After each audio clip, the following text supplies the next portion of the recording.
Here are some questions on the essay of studies by Francis Bacon. 2 marks question for the essay of studies.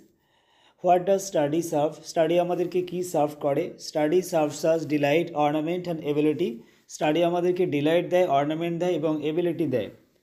When does study give us delight? Study আমাদেরকে কখন delight দেয়? Study gives us delight in privateness and retiring. Study আমাদেরকে delight দেয় কোনো privateness মানে ব্যক্তিগত সময় বা retiring এর সময় আমাদের study থেকে একটা delight পাই আমরা. When does study give us ornament? Study আমাদেরকে কখন ornament দেয়, অলংকার দেয়? Study gives us ornament in discourse.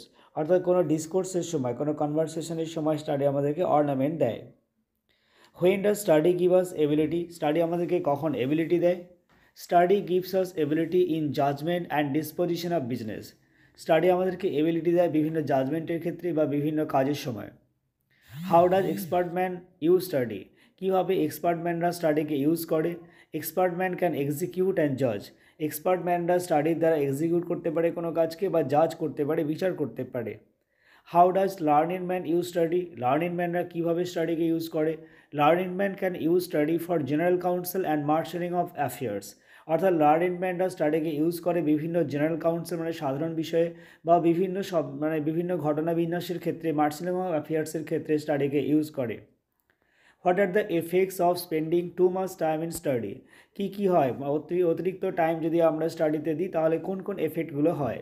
Spending too much time makes one sloth. অতিরিক্ত সময় আমাদেরকে ধীর করে দেয়. Too much use of study is an অ্যাফিকশন.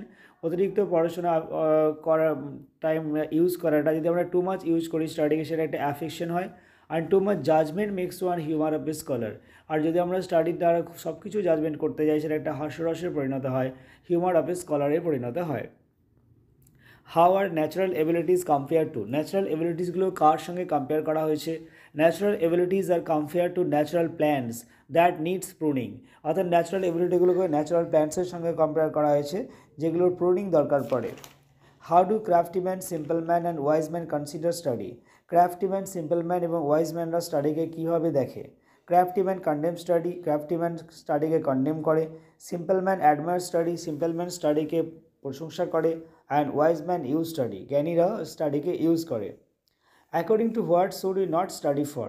কি অনুসারে আমাদের কিসের জন্য? According to Francis Bacon, what should we not study for, কিসের জন্য আমাদের পড়া উচিত নয়?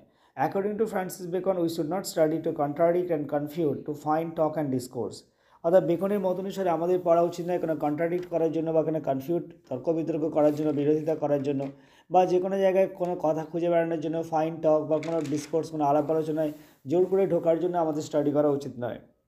What does Bacon mean by some books are to be tasted, others to be swallowed and some few to be chewed and digested?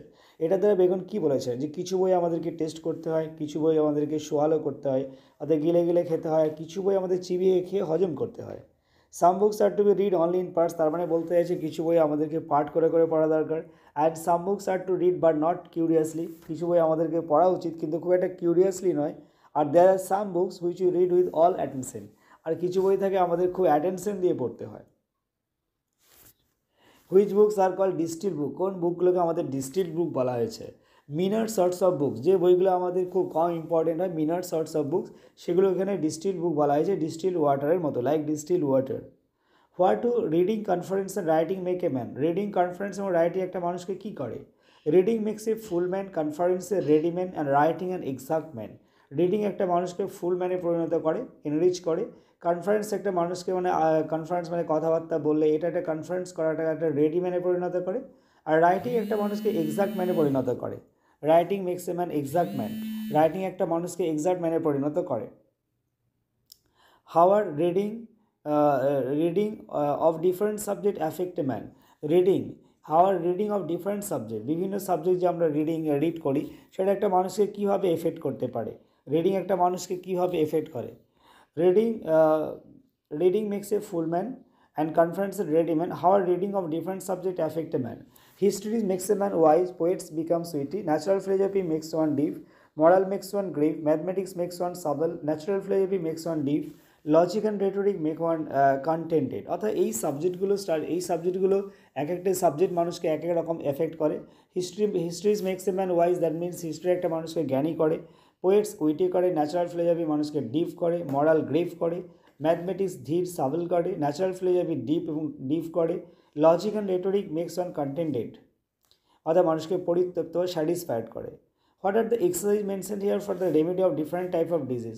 আমাদের যে পড়াশোনার দ্বারা অনেক এক্সারসাইজে একটা রেমেডি হয়, প্রতিকার হয়, সেই এক্সারসাইজ সম্পর্কে এখন কী বলেছেন এখানে না, bowling is good for the stone and Reigns, shooting is for lungs and breast. অর্থাৎ বোলিং আমাদের স্টোনের ক্ষেত্রে বা রেন্স কিডনিতে পাথর হলে বা এই ধরনের ডিজিজগুলো বোলিংয়ের ক্ষেত্রে সেরে যায়। শুটিং আমাদের লাংসের পক্ষে ভালো এবং ব্রেস্টের পক্ষে ভালো। Riding is for the head and gentle walking is for the stomach. Riding আমাদের মস্তিষ্কের পক্ষে ভালো আর জেন্টল ওয়াকিং হার্টার স্টমাকের জন্য ভালো। If a man sweet is wandering which subject is good for হিম। যদি একটা মানুষের মনটা সবসময় ওয়ান্ডারিং করে, কোন সাবজেক্টটা তার পক্ষে ভালো হবে? Mathematics is good for him, তার পক্ষে ম্যাথমেটিক্স অবশ্যই ভালো হবে।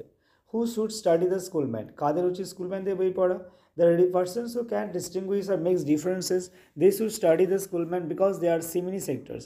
বলছে যারা যে ব্যক্তিরা ডিস্টিংগুইশ করতে পারে না বা ডিফারেন্সিয়েট করতে পারে না, বিভিন্ন জিনিসকে পার্থক্য করতে পারছে না, they should study the schoolman, তাদের উচিত স্কুলম্যানদের বই পড়া because they are the cymini sector অর্থাৎ হেয়ার স্প্লিটার, তারা চুলচেরা বিশ্লেষণ করে সব কিছুকে লিখে থাকে।